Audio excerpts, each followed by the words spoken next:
Now children, we have learned electric field and electric potential due to point charge at distance r. If this is a positive charge here and at distance r at point P, electric field is kq upon r square, where k is 1 upon 4 pi epsilon naught and V is equal to kq by r. That we have already learned, right? मगर तुम्हें याद है कि एक charge distribution जो spherical हो, uniform हो, एक नॉन कंडक्टिंग स्फीयर हो और उस पर यूनिफॉर्मली चार्ज दे दिया गया, या एक यूनिफॉर्मली चार्ज कंडक्टिंग स्फीयर ले लो जो कि हॉलो है, शेल है. ये दोनों ही केसेस ऐसे हैं जिसमें ये थिन शेल है आर रेडियस का, कैपिटल आर रेडियस का, यहाँ पर यूनिफॉर्मली चार्ज दिया गया. और मेटल के केस में तो आप जैसे ही चार्ज रखोगे वो यूनिफॉर्मली सरफेस पे डिस्ट्रीब्यूट हो जाएगा. और चाहे केस हो एक सॉलिड कंडक्टर का आर रेडियस के, ये शेल है और ये सॉलिड कंडक्टर है, दोनों ही केसेस में जब आप इसके सरफेस पे चार्ज रखेंगे तो वो यूनिफॉर्मली डिस्ट्रीब्यूट हो जाएगा. नॉन कंडक्टिंग स्फीयर में जो हॉलो शेल है वो केस इसलिए इन दोनों से रिजेंबल करता है क्योंकि उसमें हम सरफेस पर यूनिफॉर्मली चार्ज अगर दे दें तो उसमें भी सरफेस पर पूरा चार्ज है, इसमें भी सरफेस पर पूरा चार्ज डिस्ट्रीब्यूटेड है यूनिफॉर्मली, और इसमें भी सरफेस पर ही पूरा यूनिफॉर्मली डिस्ट्रीब्यूटेड चार्ज है. तो ये तीनों केस ऑलमोस्ट एक जैसे हो जाते हैं. तो जो डिस्कशन हम करेंगे वो तीनों पर एप्लीकेबल है. अब जब हम लोग इलेक्ट्रिक फील्ड कैलकुलेट कर रहे थे किसी डिस्टेंस r पर इस charge distribution, uniformly spherical charge distribution की वजह से, तो हम लोगों ने कैलकुलेट किया था कि अगर बाहर स्फेयर के बाहर किसी पॉइंट पर कैलकुलेट करें गॉस लॉ की हेल्प से, तो यहाँ पे गॉसियन सरफेस जब ड्रॉ करते हैं स्फेरिकल गॉसियन सरफेस, तो पूरा का पूरा चार्ज उसको इनक्लोज, पूरा का पूरा चार्ज इनक्लोज होता है गॉसियन सरफेस में. और हमारी इलेक्ट्रिक फील्ड आई थी के क्यू बाई आर स्क्वायर. इसको देखकर हमने ये कंक्लूड किया था कि ये तो पॉइंट चार्ज की वजह से इलेक्ट्रिक फील्ड होती है. तो इसका मतलब कि अगर यूनिफॉर्म चार्ज डिस्ट्रीब्यूशन है तो हम उस यूनिफॉर्म चार्ज डिस्ट्रीब्यूशन को ऐसे डील कर सकते हैं जैसे कि पूरा चार्ज कन्फाइंड हो सेंटर पर, और उसकी इलेक्ट्रिक फील्ड लिख सकते हैं. तो जब पॉइंट P इस चार्ज डिस्ट्रीब्यूशन से बाहर है तो इलेक्ट्रिक फील्ड के क्यू बाई आर स्क्वायर जैसा कि एक पॉइंट चार्ज जो सेंटर पे रखा होता उसकी फील्ड होती. इसके बाद इसी तरह से अगर पॉइंट चार्ज सेंटर पे रखा होता और सरफेस पे यानी कैपिटल R डिस्टेंस पर आपको फील्ड बतानी होती तो आप कैसे लिखते, के क्यू बाई और कैपिटल R स्क्वायर, है ना. तो सरफेस पर इलेक्ट्रिक फील्ड इतनी हो गई. और फिर हमने देखा कि अगर हम एक गॉसियन सरफेस अंदर के किसी पॉइंट P पर या P डैश पर पास होता हुआ एक गॉसियन सरफेस बनाए और गॉस लॉ लगाएं तो अंदर तो कोई भी चार्ज इनक्लोज नहीं हो रहा है, तो चार्ज इनक्लोज ज़ीरो, इसलिए इलेक्ट्रिक फील्ड इस केस में अंदर के किसी भी पॉइंट पर ज़ीरो आ जाती है. यहाँ तक हम पढ़ चुके थे. लेकिन अगर इलेक्ट्रिक फील्ड अंदर के किसी पॉइंट पर ज़ीरो आती है तो क्या इसका मतलब ये है कि पोटेंशियल भी ज़ीरो है इस पॉइंट का? और हमने सीखा था कि ऐसा नहीं होता.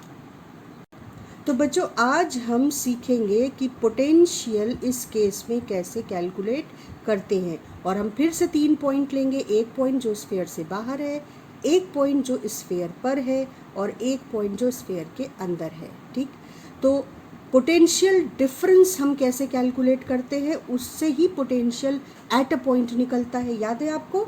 तो पोटेंशियल डिफरेंस आप कैसे कैलकुलेट करते हो?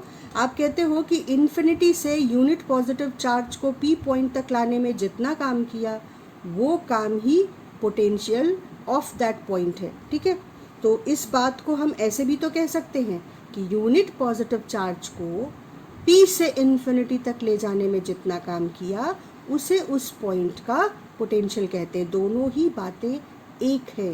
इनफाइनाइट डिस्टेंस से P तक लाने में जितना काम किया और P से इनफाइनाइट डिस्टेंस तक ले जाने में जितना काम किया उसका मैग्नीट्यूड सेम होगा, क्योंकि इलेक्ट्रिक फोर्स एक कंजर्वेटिव फोर्स है और वो इस पर डिपेंड नहीं करता कि आप P से इनफाइनाइट गए या इनफाइनाइट से P पर। वर्क इक्वल आएगा, कैलकुलेशन सेम रहेगी।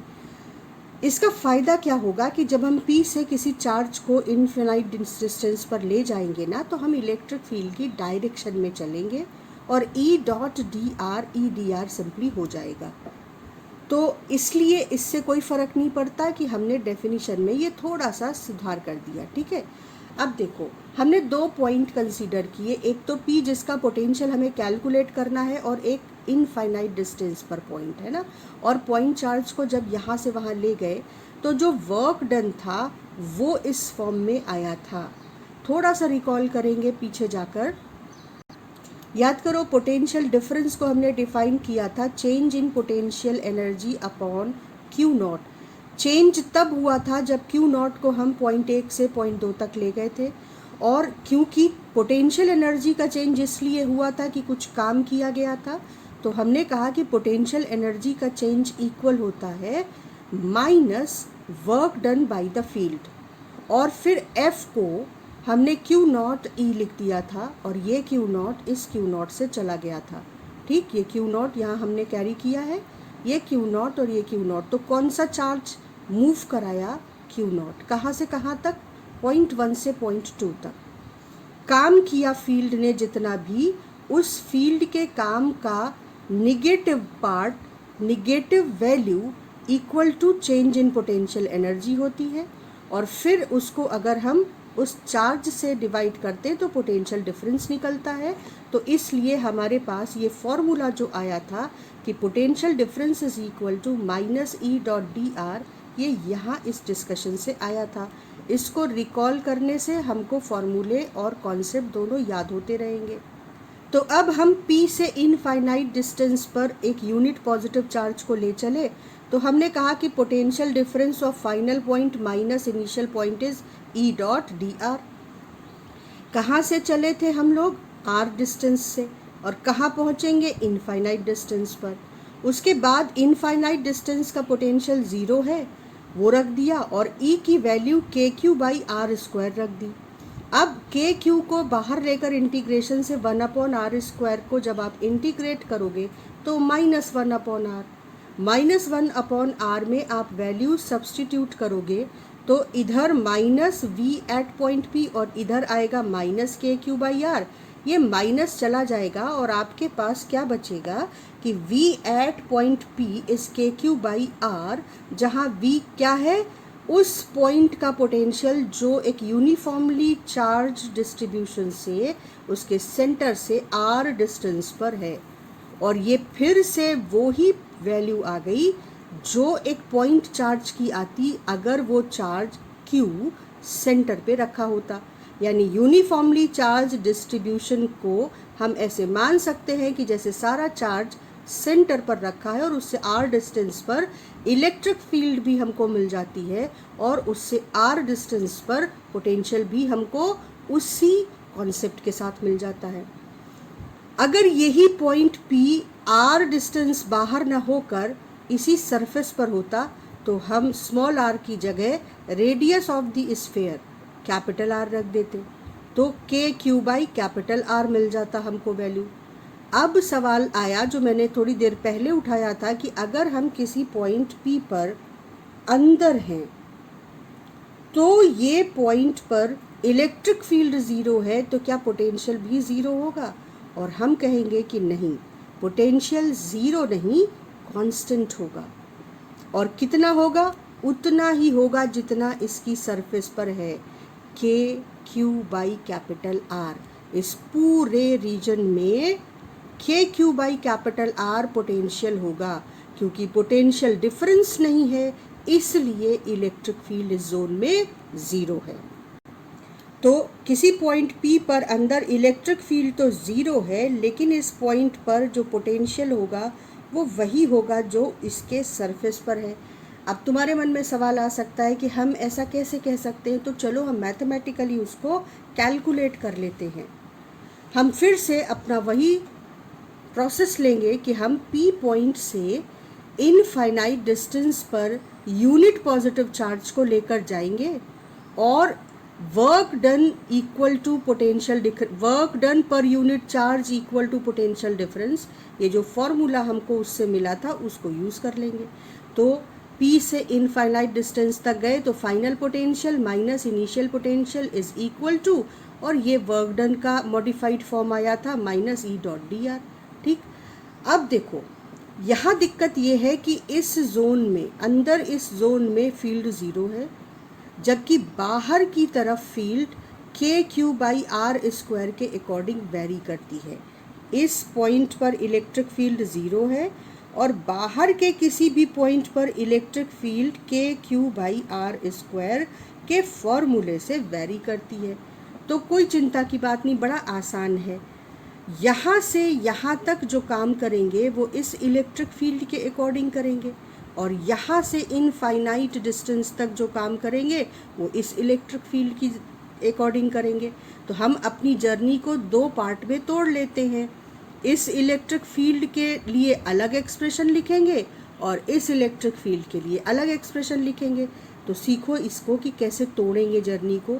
एक इलेक्ट्रिक फील्ड में चले, दो इलेक्ट्रिक फील्ड में चले, तीन इलेक्ट्रिक फील्ड में चले डिफरेंट, कोई प्रॉब्लम नहीं, बहुत आसान है। कैसे देखो, P से आप इनफाइनाइट डिस्टेंस तक जा रहे थे तो पहले हम P से सरफेस तक जाएंगे। ठीक, तो P से सरफेस तक गए तो V final minus V initial लिखा, और फिर सरफेस से आगे इस फील्ड में जाएंगे तो सरफेस से इनफाइनाइट डिस्टेंस तक V final minus V initial. तो अब हमको दो एक्सप्रेशन लिखने हैं minus E dot d are के, एक इस जर्नी के लिए और एक इस जर्नी के लिए। इस जर्नी के लिए हमने लिखा integral E dot d are minus E dot d are, कहाँ से, P से और सरफेस तक चले। फिर हमने इस जर्नी के लिए integral E dot d r लिखा minus E dot d r, surface से इनफाइनाइट डिस्टेंस तक चले। अब जब हमने E रखा तो जब P से S तक चले तो उस ड्यूरेशन में इलेक्ट्रिक फील्ड ज़ीरो थी, तो हमने लोअर लिमिट रखी कि ये स्मॉल r डिस्टेंस, और अपर लिमिट रखी कैपिटल R डिस्टेंस यानी सरफेस तक। लेकिन इलेक्ट्रिक फील्ड तो ज़ीरो है तो कोई फ़र्क नहीं पड़ता। उसके बाद जब हम बची हुई जर्नी R से इन्फिनिटी तक आए, कैपिटल R से इन्फिनिटी तक, तो हमने E की वैल्यू वो रखी जो उस रीजन में है के क्यू बाई आर स्क्वायर। अब जब आप कैलकुलेट करोगे R से इनफाइनाइट डिस्टेंस तक चलने के लिए E डॉट डी आर, तो के क्यू को बाहर लोगे 1/r स्क्वायर माइनस 1/r हो जाएगा, और आप देखो कि अपने आप आपके इस P पॉइंट का पोटेंशियल देखो, इस P पॉइंट का पोटेंशियल यही हम कैलकुलेट कर रहे थे, और कितने आराम से देखो कि V इनफाइनाइट हो गया ज़ीरो, और जब आप ब्रैकेट ओपन करोगे तो Vs माइनस और Vs प्लस ये चला जाएगा, तो ये आपका लेफ्ट साइड में यही रह गया, और राइट साइड में आपने पूरा कैलकुलेशन किया, और कैलकुलेशन में आपकी जो रिज़ल्ट आया वो आया minus K Q by r, minus cancel हो गया, तो अंदर के किसी पॉइंट पर जो पोटेंशियल मैथमेटिकली कैलकुलेट किया वो आ तो गया के क्यू बाई कैपिटल आर जो कि सरफेस पर था। तो अब हम अपने दिमाग में इस बात को बहुत अच्छी तरह से याद कर लेंगे कि किसी uniformly distributed spherical charge distribution में अंदर के किसी पॉइंट पर इलेक्ट्रिक फील्ड ज़ीरो होती है, लेकिन पोटेंशियल वो ही होता है जो सरफेस पर है, के क्यू बाई और radius of the sphere capital R, और ये पोटेंशियल हर पॉइंट पर इस रीजन में थ्रू आउट हर पॉइंट पर सेम रहता है। ठीक, अब इसका असर देखते हैं कि हमसे सवाल कैसे पूछे जा सकते हैं। एक पॉपुलर क्वेश्चन है बेटा, क्योंकि हमारे बोर्ड के सिलेबस में सिर्फ हॉलो स्फीयर ही है, यानी अगर कंडक्टिंग स्फीयर है तो सॉलिड और हॉलो कुछ भी हो सकता है, उससे फ़र्क ही नहीं पड़ता क्योंकि चार्ज तो सरफेस पे रहेगा। और अगर नॉन कंडक्टिंग मटेरियल है तो फिर वो हॉलो होना चाहिए, थिन शेल होनी चाहिए, है ना, पतले मटेरियल का वो स्फीयर होना चाहिए, हॉलो होना चाहिए। तो बहुत फेमस क्वेश्चन है कि बताओ इलेक्ट्रिक फील्ड जब हम इसके सेंटर से बाहर जाएंगे तो इलेक्ट्रिक फील्ड कैसे वेरी करेगी आर के साथ और पोटेंशियल कैसे वेरी करेगा आर के साथ। तो यहाँ से सेंटर से और बाहर की ओर जा रहे हैं तो आर डिस्टेंस तक कैसा वेरिएशन है और बाहर कैसा वेरिएशन है ये इस ग्राफ से मिल जाएगा। देखो सेंटर से चले तो आर डिस्टेंस तक हमको पता है कि इलेक्ट्रिक फील्ड ज़ीरो होगी inside the spherical charge distribution, तो हमने ज़ीरो इलेक्ट्रिक फील्ड दिखाई। सरफेस पर अचानक इलेक्ट्रिक फील्ड जंप करेगी और मैक्सिमम वैल्यू अटेन कर लेगी KQ/R²। और फिर आप जैसे जैसे बाहर आर डिस्टेंस पर मूव करेंगे तो ये फील्ड 1/R² के अकॉर्डिंग घटती रहेगी, ठीक। और पोटेंशियल इसका उल्टा करेगा, अंदर इलेक्ट्रिक फील्ड ज़ीरो है पर अंदर के पूरे रीजन में पोटेंशियल कांस्टेंट और मैक्सिमम KQ/R बना रहेगा। जब हम स्फीयर से बाहर आ जाएंगे तो ये भी 1/R के अकॉर्डिंग डिक्रीज करेगा। तो ये ग्राफ बहुत पूछे जाते हैं, इसका एग्जाम्पल है this question in which they are saying that consider a thin spherical shell of radius R with center at the origin carrying uniform positive surface charge density. Variation of magnitude of electric field and electric potential with distance from the center is best represented by which graph, and you are given graph number 1। ये potential के लिए है और ये electric field के लिए है। अभी हमने देखा कि ये केस ऐसा बिल्कुल भी नहीं है। दूसरा ग्राफ ऐसा दिया हुआ है, इसमें इलेक्ट्रिक पोटेंशियल तो सही है लेकिन इलेक्ट्रिक फील्ड ऐसे वेरी नहीं करती है सेंटर से बाहर निकलने पर। तीसरा ग्राफ इलेक्ट्रिक पोटेंशियल ऐसे वेरी नहीं करता है, इलेक्ट्रिक फील्ड भी ऐसे वेरी नहीं करती है। ये केस ऐसा है जो बिल्कुल करेक्ट है, इलेक्ट्रिक पोटेंशियल ऐसे वेरी करता है और इलेक्ट्रिक फील्ड पहले ज़ीरो रहती है फिर मैक्सिमम और फिर डिक्रीज़ करती है। तो ये हमारा आंसर हो जाएगा। ये क्वेश्चन बोर्ड में कई बार पूछा गया है और देखो वो सेम क्वेश्चन 2012 जेई में पूछा गया और 2019 में फिर से रिपीट हुआ। Given graph shows variation with distance R from the centre of this circle and the options are electric field of uniformly charged spherical shell, potential of uniformly charged spherical shell, electric field of uniformly charged sphere, potential of uniformly charged sphere। तो हमारा answer है potential of uniformly charged spherical shell। और same concept पर ये देखो 2014 PMT में question आया था, a conducting sphere of radius R is given charge Q, ठीक है, सरफेस पे पूरा चार्ज डिस्ट्रीब्यूट हो जाएगा। Electric potential and electric field at the centre of the sphere respectively R। ध्यान से देखो, एट द सेंटर मतलब स्फीयर के अंदर का पॉइंट है। इलेक्ट्रिक फील्ड तो ज़ीरो होगी लेकिन इलेक्ट्रिक पोटेंशियल पूरे रीजन में कांस्टेंट रहता है KQ/R। तो इलेक्ट्रिक पोटेंशियल KQ/R होगा जबकि इलेक्ट्रिक फील्ड ज़ीरो होगी। तो ये ऑप्शन करेक्ट ऑप्शन हुआ। तो आप देख रहे हो कि कितना फ्रीक्वेंटली पूछा जाने वाला ये कॉन्सेप्ट है। और अब हम इस स्फेरिकल चार्ज डिस्ट्रीब्यूशन के अंदर अगर एक चार्ज रख दे तो सवाल इंटरेस्टिंग हो जाता है और वो भी बहुत ज़्यादा पूछा जाता है। बड़ा लॉजिकल है, बिल्कुल डरने की ज़रूरत नहीं। देखो कितनी आसानी से हम आंसर कर सकते हैं। बेटा इसमें दो तरह के सवाल बनते हैं, एक तो थिन शेल जिसमें ये जो सरफेस है ये बहुत पतले मटेरियल की बनी है, कंडक्टिंग या नॉन कंडक्टिंग। और थिन शेल के क्वेश्चंस में बहुत सिंपल होते हैं, आपको ज़्यादा परेशान नहीं होना है। दूसरी तरह का सवाल बनता है जिसमें ये जो मटेरियल है ये थोड़ा थिक हो और अंदर थोड़ा हॉलो स्पेस भी हो, तो तब हम उसे कहते हैं कि केसेस विथ कैविटी, है ना, कंडक्टिंग स्फेयर विथ कैविटी। तो अब हम कंडक्टर, थिन शेल कंडक्टर जो कि चार्ज्ड हैं, सिर्फ कंडक्टिंग मटेरियल के बारे में बात करने जा रहे हैं, थिन शेल जिन पर चार्ज दिया गया है। कैविटी वाले केसेस अभी नहीं हैं, वो थोड़े डिफरेंट होते हैं, उन पे थोड़ा ज़्यादा सोचना पड़ता है, ये कहीं ज़्यादा आसान होते हैं। तो पहले हम इन केसेस को समझते हैं।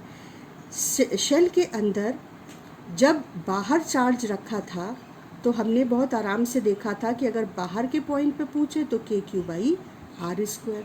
R क्या है? सेंटर से उस पॉइंट की डिस्टेंस। सरफेस पर पूछें तो E इज KQ/R²।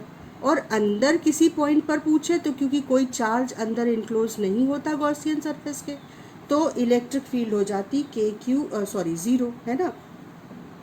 पोटेंशियल ध्यान करो, बाहर के किसी पॉइंट पर पूछते तो होता KQ/R, सरफेस पर होता तो होता KQ/R जो रेडियस ऑफ द स्फीयर था, और अंदर के किसी भी पॉइंट पर होता तो पोटेंशियल वही होता जो सरफेस पर था, KQ/R। लेकिन अब स्थिति फर्क हो गई है, यहाँ अंदर एक चार्ज रख दिया गया। अब अगर हम अंदर गॉसियन सरफेस ड्रॉ करेंगे स्फेरिकल, तो चार्ज इनक्लोज ज़ीरो नहीं है। तो अब इलेक्ट्रिक फील्ड कैसे लिखेंगे, ध्यान से देखो, बड़ा मज़ेदार है और बिल्कुल भी मुश्किल नहीं है। अगर आप बाहर के किसी पॉइंट P1 पर इलेक्ट्रिक फील्ड पूछे तो इलेक्ट्रिक फील्ड कैसे लिखते हैं? इस स्फेरिकल चार्ज डिस्ट्रीब्यूशन को आप सेंटर पर कन्फाइंड मान के फील्ड लिखते हैं। तो सेंटर पे मान लीजिए R डिस्टेंस पर फील्ड हो जाएगी KQ/R²। रेडियली आउटवर्ड होगी इस फील्ड की जो फील्ड लाइंस है। अब ये जो सेंटर पे चार्ज रखा हुआ है, ये भी तो सेंटर पर ही रखा हुआ है, इसकी फील्ड भी तो रेडियली आउटवर्ड बिल्कुल उसी डायरेक्शन में होगी जिस डायरेक्शन में Q2 की है। तो इसकी फील्ड और इसकी फील्ड एक ही डायरेक्शन में पैरेलल है और वो सिंपली एड अप होकर आपको रिजल्ट दे देंगी P पर। तो यहाँ पर हम कहेंगे field due to Q2 KQ/R² plus field due to Q1 KQ1/R² is field at P1। यानी ज़्यादा कुछ फ़र्क नहीं हुआ, दो चार्जेस हैं तो दो चार्जेस की फील्ड लिख दी गई, सिंपल। रीज़न क्यों, कैसे, हमने अभी समझा है। अगर सरफेस पर पूछा जाएगा तो बस इतना ही फ़र्क आएगा कि Q2 की वजह से जो फील्ड है वो KQ2/R², Q1 की वजह से जो फील्ड है वो KQ1/R², सिंपल है ना। अब जब आप अंदर आए किसी पॉइंट पर, मान लीजिए P2, अब आप इलेक्ट्रिक फील्ड निकालने के लिए गॉस लॉ का यूज़ करिए और गॉसियन सरफेस ड्रॉ करिए। ये मैंने एक गॉसियन सरफेस ड्रॉ कर ली। अब इस पॉइंट पे जब आप इलेक्ट्रिक फील्ड निकालेंगे गॉस लॉ को यूज़ करके, तो चार्ज इनक्लोज ज़ीरो नहीं आएगा, चार्ज इनक्लोज की जगह आपको Q1 रखना पड़ेगा, और तब आपकी जो electric field at point P2 आएगी वो आएगी KQ1 अपॉन इस डिस्टेंस का स्क्वायर, KQ1 अपॉन इस डिस्टेंस का स्क्वायर, ठीक। लेकिन एक इंटरेस्टिंग बात है, मैं रिकॉल करा दूं, ये जो शेडेड पार्ट है ना, ये क्या है? कंडक्टिंग मटेरियल, ये है कंडक्टिंग मटेरियल।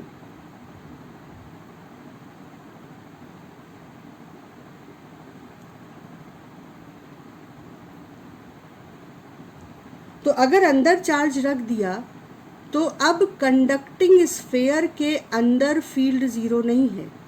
लेकिन अगर सवाल कोई पूछे कि इस कंडक्टिंग मटेरियल के अंदर फील्ड कितनी है, तो इसकी वजह से जैसे भी कैलकुलेट की जाएगी, कंडक्टिंग मटेरियल के अंदर तो फील्ड ज़ीरो ही है, कंडक्टिंग मटेरियल के अंदर फील्ड नहीं होगी। तो इलेक्ट्रोस्टैटिक केसेस में ये चार्ज अंदर की फील्ड को तो मॉडिफाई करेगा और फील्ड यहाँ P2 पर KQ1 अपॉन ये डिस्टेंस R² हो जाएगी। लेकिन हमेशा ध्यान रखना, कंडक्टिंग मटेरियल ये जो शेल का है, इसके अंदर फील्ड अभी भी ज़ीरो होगी। तो ध्यान से देखो हमने इलेक्ट्रिक फील्ड कैसे लिखी। दो चार्जेस हैं तो दो चार्जेस की वजह से इलेक्ट्रिक फील्ड हमको कंसीडर करनी पड़ी। सिर्फ एक बात ध्यान रखो, इस पॉइंट को गौर से देखो, जो चार्ज इस पॉइंट की रेडियस से बाहर है उस चार्ज ने इस पॉइंट पर इलेक्ट्रिक फील्ड का कंट्रीब्यूशन नहीं दिया, क्योंकि गॉसियन सरफेस में ये इनक्लोज्ड नहीं है। ठीक बात समझ में आ रही है? ये कैसे लिखेंगे? आप पोटेंशियल पर आ जाओ। अगर हम बाहर के किसी पॉइंट P1 की बात करें तो पोटेंशियल लिखना आसान है। ये Q2 और Q1 दोनों ही चार्जेस आप सेंटर पे कन्फाइंड मानोगे, तो वहाँ से स्मॉल r डिस्टेंस पर पोटेंशियल कैसे लिखोगे? KQ1 upon R plus KQ2 upon R। ठीक है ना? तो दो चार्जेस हैं तो दोनों चार्ज का कंट्रीब्यूशन पोटेंशियल का P1 पॉइंट पर मिल गया। पोटेंशियल तो स्केलर क्वांटिटी है, substitute the charges with sign, कोई चिंता की बात नहीं। अब आ जाओ सरफेस पर। तो सरफेस पर भी कोई टेंशन नहीं, इसकी वजह से और Q2 की वजह से, Q2 भी सेंटर पर ही तो कन्फाइंड मान के हम रखते हैं, तो KQ1 upon capital R plus KQ2 upon capital R, कोई टेंशन नहीं, कोई ज़्यादा परेशानी की बात नहीं। जब हम अंदर पॉइंट P2 पर आए तो हमें पता है कि Q1 से ये पॉइंट R डिस्टेंस पर है, तो Q1 की वजह से इस पॉइंट पे पोटेंशियल होना चाहिए KQ1 अपॉन R।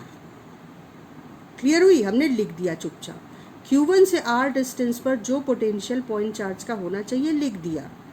लेकिन Q2 की वजह से इस पूरे रीजन में KQ2 बाई कैपिटल R जो सरफेस पे है वो पोटेंशियल एग्जिस्ट कर रहा है, तो वो पोटेंशियल P2 पर भी होगा।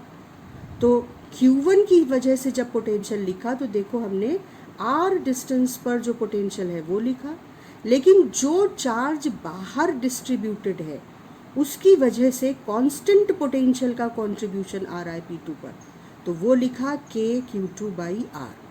तो कुछ कैलकुलेशन नहीं करनी, सिंपल एक बार स्फेरिकल चार्ज डिस्ट्रीब्यूशन का केस देखा, समझा और कंक्लूजन्स ड्रॉ कर लिए, उसके बाद आप बस अप्लाई करिए।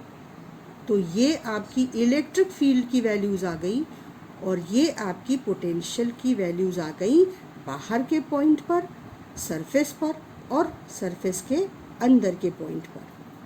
अब ये केस है जो बहुत पूछा जाता है। कैसा केस? एक बड़ा स्फेरिकल शेल है कंडक्टिंग जिस पर Q2 चार्ज दिया, और एक अंदर उसके छोटा स्फेरिकल शेल रखा है जिस पर भी Q1 चार्ज है। पहले हमने सेंटर पे Q1 चार्ज रखा था, अब हमने इसको थोड़ा चेंज किया। अब एक स्फेरिकल शेल है अंदर, छोटा शेल बड़े शेल के अंदर है और दोनों ही शेल यूनिफॉर्मली चार्ज्ड है। और फिर बाहर के पॉइंट पर, इन दोनों के बीच के पॉइंट पर और इस छोटे शेल के अंदर के पॉइंट पर P1, P2, P3 पर इलेक्ट्रिक फील्ड और इलेक्ट्रिक पोटेंशियल। अब आप ध्यान से सुनो कि कितना आसान है इसको भी लिखना। कॉन्सेप्ट एक बार सीखा, बस वो अप्लाई भर ही करना है। जब आप P1 पर लिखोगे तो इसकी वजह से ये कहाँ मानोगे? सेंटर पे, सेंटर से R डिस्टेंस पर इसकी वजह से field KQ2 by R square. ठीक, Q1 को कहाँ मानोगे? सेंटर पे, तो सेंटर से R डिस्टेंस पर field KQ1 upon R square. इनको सिंपली ऐड कर देंगे क्योंकि फील्ड लाइंस तो दोनों ही चार्जेस की वजह से सेम रेडियली आउटवर्ड हैं। जब दो वेक्टर पैरेलल हों एक दूसरे से तो उनका रिजल्टेंट सिंपली ऐड करके उनके मैग्नीट्यूड को मिल जाता है। तो बाहर के किसी पॉइंट पर फील्ड लिखनी हो तो दोनों की वजह से R डिस्टेंस पर जो फील्ड लिखते हैं बिना किसी परेशानी के लिख देंगे। अब आप अंदर आ जाओ P2 पर। P2 पर Q1 की वजह से, Q1 को आप कहाँ लोगे? सेंटर पर मानोगे। सेंटर से R डिस्टेंस पर P2 है तो इसकी वजह से फील्ड हो जाएगी KQ1 अपॉन R स्क्वायर। लेकिन अगर आप उस चार्ज के बारे में बात करो जो कि इस पॉइंट के रेडियस से बाहर है, ये वाला चार्ज, तो P2 पे जब आप एक गॉसियन सरफेस ड्रॉ करोगे इस तरह से, ये गॉसियन सरफेस P2 पे ड्रॉ की, गॉसियन सरफेस ने Q1 को इनक्लोज किया हुआ है, इसकी वजह से r डिस्टेंस पर फील्ड मिल जाएगी K(Q1/r²। लेकिन इसके बाहर जो Q2 चार्ज है वो इस गॉसियन सरफेस के अंदर इनक्लोज कहाँ है? अब तुम कहोगे कि मैम हम तो चार्ज को सेंटर पे कन्फाइंड मान रहे हैं ना। तो सेंटर पे कन्फाइंड मान रहे हैं, सेंटर पर है नहीं। सेंटर पे कन्फाइंड मान कर जब हम वैल्यू लिखते हैं इलेक्ट्रिक फील्ड की, तो वो वही आती है जो स्फेयर पे होती, स्फेयर पे डिस्ट्रीब्यूटेड होती, तब भी यही वैल्यू आती। इसलिए हम for the ease of calculation मान लेते हैं कि सेंटर पे कन्फाइंड है, लेकिन है तो ये स्फेयर पे ना। तो अगर आप गॉसियन सरफेस ड्रॉ करो तो ये जो Q1 चार्ज है ये तो पूरा का पूरा शेल गॉसियन सरफेस के अंदर आ रहा है ना, तो इसलिए ये तो अपना कंट्रीब्यूशन वैसे ही दे देगा जैसे कि देता। लेकिन Q2 स्फेयर पर जो है वो इस गॉसियन सरफेस से बाहर है, तो Q2 चार्ज इस गॉसियन सरफेस में इनक्लोज नहीं हो रहा है। तो यहाँ ध्यान रखो, जब हम कहते हैं कि हम इन दोनों चार्जेस को सेंटर पे कन्फाइंड मान रहे हैं, तो ये इस सेंटर पर एक्चुअली नहीं रखे हैं। ये इस सेंटर पर अगर रखे होते तो जो फील्ड r डिस्टेंस पर आती, वही फील्ड तब भी आ रही है जब ये सरफेस पर डिस्ट्रीब्यूटेड है। इसलिए हम इसको ऐसे मानकर एक्सप्रेशन लिख लेते हैं। लेकिन जब हमको उस केस में फील्ड लिखनी है जिसमें कि एक तो स्फेयर गॉसियन सरफेस के अंदर आ रहा है और एक स्फेयर गॉसियन सरफेस के बाहर, तो जो स्फेयर गॉसियन सरफेस के बाहर आ रहा है उसका चार्ज फील्ड को कंट्रीब्यूट नहीं करेगा। जो गॉसियन सरफेस के अंदर आ रहा है उसका चार्ज इनक्लोज्ड है गॉसियन सरफेस में, और वो फील्ड वैसे ही देगा जैसे कि ये पूरा चार्ज सेंटर पे होता। तो K(Q1/r², ये सॉरी r², P2 का r²। ठीक। अब अगर P3 की बात करें तो आप गॉसियन सरफेस जो ड्रॉ करेंगे वो ना Q1 को इनक्लोज करेगा ना Q2 को। तो इस गॉसियन सरफेस में ना तो Q1 इनक्लोज हो रहा है ना Q2, और आपका आंसर बिल्कुल वही होगा जो कि होना चाहिए। Electric field at P3 is 0। तो ये तीनों केसेस सिर्फ लॉजिक समझने की बात है, अदरवाइज लिखने में कितना आसान है आप देख सकते हो। अब पोटेंशियल, P1 पे पोटेंशियल Q1 यहाँ सेंटर पे होता तो r डिस्टेंस पर क्या होता, K(Q1/r). P1 पे पोटेंशियल Q2 की वजह से क्या होता, Q2 को भी हम सेंटर पे रख कर r डिस्टेंस पर लिख सकते हैं K(Q2/r). ध्यान रखो Q1 Q2 रख कर यूज़ कर रहे हैं फॉर ईज ऑफ कैलकुलेशन, क्योंकि दोनों ही केसेस में आंसर सेम आता है। लेकिन Q1 Q2 सेंटर पर है नहीं, वो मैथमेटिकली रिजल्ट सेम दे रहे हैं, इसलिए हम कन्फाइंड एट द सेंटर मान रहे हैं। तो K(Q1/r) Q1 की वजह से और K(Q2/r) Q2 की वजह से। तो ये हो गया हमारा P1 पे इलेक्ट्रिक पोटेंशियल। P2 पे आ जाओ।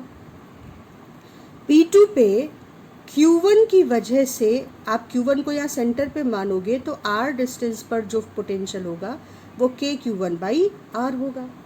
लेकिन Q2 के अंदर हर पॉइंट पर पोटेंशियल K(Q2/R) है, हर पॉइंट पर। तो P2 पर Q2 की वजह से यही कंट्रीब्यूशन होगा, K(Q2/रेडियस ऑफ दिस स्फीयर R2). जो बाहर की सरफेस पर Q2 की वजह से पोटेंशियल है वो इसके अंदर के हर पॉइंट पर है और P2 पर भी है। तो दोनों का कंट्रीब्यूशन है तो P2 पर अलग अलग तरीके से। Q2 की वजह से कांस्टेंट पोटेंशियल का कंट्रीब्यूशन आ रहा है, जबकि Q1 की वजह से K(Q1/r), ये वेरिएबल डिस्टेंस, तो ये स्मॉल r डिस्टेंस पर पोटेंशियल K(Q1/r) आ रहा है। तो ये P2 पर कैसे लिखा, इसको ध्यान से सीखो, गौर करो। अब आ जाओ P3 पर, यानी कि दोनों ही शेल्स के अंदर।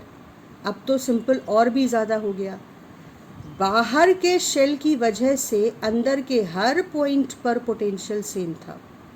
कितना था, K(Q2/R2). तो P3 पर ये तो Q2 की वजह से होगा ही होगा, लेकिन अंदर के शेल की वजह से इस पूरे रीजन में KQ1/R1 पोटेंशियल हर पॉइंट पर होगा। तो असल में यहाँ पर दो जोन बन रहे हैं पोटेंशियल के। ये शेडेड लाइन्ड रीजन वो है जहाँ के हर पॉइंट पर पोटेंशियल है KQ2/R2। Q2 शेल के चार्ज की वजह से इस पूरे लाइन्ड रीजन में हर पॉइंट पर ये पोटेंशियल है, ठीक। और दूसरा जोन कौन सा? ये जोन, इस शेल के अंदर वाला जोन। इस शेल के अंदर पर्पल लाइंस भी हैं और इस शेल के अंदर ब्लू लाइंस भी हैं। ये वो हिस्सा है जहाँ पर Q1 की वजह से कांस्टेंट पोटेंशियल KQ1/R1 हर हिस्से में होगा और Q2 की वजह से कांस्टेंट पोटेंशियल KQ2/R2 हर पॉइंट पर होगा। तो इस रीजन में P3 पर दोनों चार्जेस का कांस्टेंट कंट्रीब्यूशन आएगा KQ1/R1 प्लस KQ2/R2, यानी इस रीजन में कांस्टेंट पोटेंशियल दोनों स्फीयर की वजह से रहेगा। तो ये बड़ा इंटरेस्टिंग क्वेश्चन है क्योंकि यहाँ पर स्फेरिकल शेल्स दो हैं। तो बाहर वाला ये जो पूरा बड़ा रीजन है उसमें केवल Q2 की रीजन है, Q2 की जो शासन है वो चलता है। तो हर पॉइंट पर KQ2/R2 है। लेकिन जो अंदर छोटा सा रीजन है ये स्फेयर का, इसके अंदर Q1 की भी सत्ता चलती है। तो इसके अंदर Q2 का पोटेंशियल KQ2/R2 होगा कांस्टेंट हर पॉइंट पर, और Q1 की वजह से KQ1/R1 होगा। ये देखो पर्पल और ब्लू दोनों लाइंस का रीजन है। तो ये असल में लॉजिक समझने की बात है, बहुत इजी कॉन्सेप्ट है। और इसका एक और इंटरेस्टिंग रिजल्ट जो कभी कभी क्वेश्चन पूछा जाता है, क्वेश्चन पूछते हैं कि इन दोनों शेल्स को अगर हमने पॉजिटिव चार्ज Q1 Q2 दे दिया और उसके बाद हम इस अंदर वाले शेल को बाहर वाले शेल से कनेक्ट कर दें तो चार्ज किस डायरेक्शन से किस डायरेक्शन में फ़्लो करेगा। अब अगर तुम्हें याद हो कि हम लोग एक सिंपल कॉन्सेप्ट है कि चार्ज हमेशा हाई, पॉजिटिव चार्ज हमेशा हाई पोटेंशियल से लो पोटेंशियल की तरफ फ़्लो करता है, ठीक है। तो जिस भी स्फेयर का सरफेस का पोटेंशियल हाई होगा वहाँ से चार्ज लो पोटेंशियल वाली सरफेस की तरफ फ़्लो करेगा। अब अगर आप दोनों सरफेसेस के पोटेंशियल को ध्यान से देखो तो S2 यानी इस सरफेस नंबर 2 का पोटेंशियल सरफेस का होगा। Q1 को हम कहाँ पे बांध रहे हैं? सेंटर पे। Q2 को भी हम कहाँ पे बांध कर लिख रहे हैं? सेंटर पे। तो Q2 की वजह से R2 डिस्टेंस पर पोटेंशियल होगा KQ2/R2 और Q1 की वजह से भी तो R2 डिस्टेंस पर ही पोटेंशियल लिखना है, तो वो हो जाएगा KQ1/R2। नीचे दोनों में R2 ही आ रहा है क्योंकि सेंटर से इस पॉइंट की डिस्टेंस Q1 को सेंटर पे मानो तो भी R2, Q2 को सेंटर पे मानो तो भी R2। अब सरफेस नंबर 1, इसकी सरफेस पर कितना पोटेंशियल है? तो Q1 को आप सेंटर पे मानोगे तो आपके Q1 से इस सरफेस की डिस्टेंस हो जाएगी R1, तो KQ1/R1। लेकिन Q2 की वजह से तो रीजन के हर पॉइंट पर कांस्टेंट पोटेंशियल एग्जिस्ट करेगा, तो सरफेस पर भी KQ2/R2 एग्जिस्ट करेगा। तो जब आप सरफेस 1 पे देखोगे तो KQ1/R1 Q1 की वजह से और KQ2/R2 Q2 की वजह से। जब इन दोनों को कंपेयर करोगे तो आप देखोगे कि इसमें जो ये टर्म है उसमें R1 R2 से छोटा है। तो अगर डिनोमिनेटर इसमें छोटा है तो इसमें ये पहला टर्म बड़ा होगा, यानी जब कंपेयर करो तो पहला टर्म इसका इससे बड़ा है और दूसरा टर्म सेम है। मतलब अंदर वाले स्फीयर का पोटेंशियल हर हालत में बाहर वाले पोटेंशियल स्फीयर के पोटेंशियल से ज़्यादा होगा, और इसलिए जब कभी भी आप अंदर वाले सरफेस को बाहर वाले सरफेस से कनेक्ट करोगे तो चार्ज हमेशा अंदर वाले सरफेस से बाहर वाले सरफेस में फ़्लो करेगा, चाहे Q1 Q2 से बड़ा हो और चाहे Q1 Q2 से छोटा हो। तो अगर दोनों सरफेसेस को आपने पॉजिटिव चार्ज दिया है तो ये बड़ा इंटरेस्टिंग रिजल्ट है।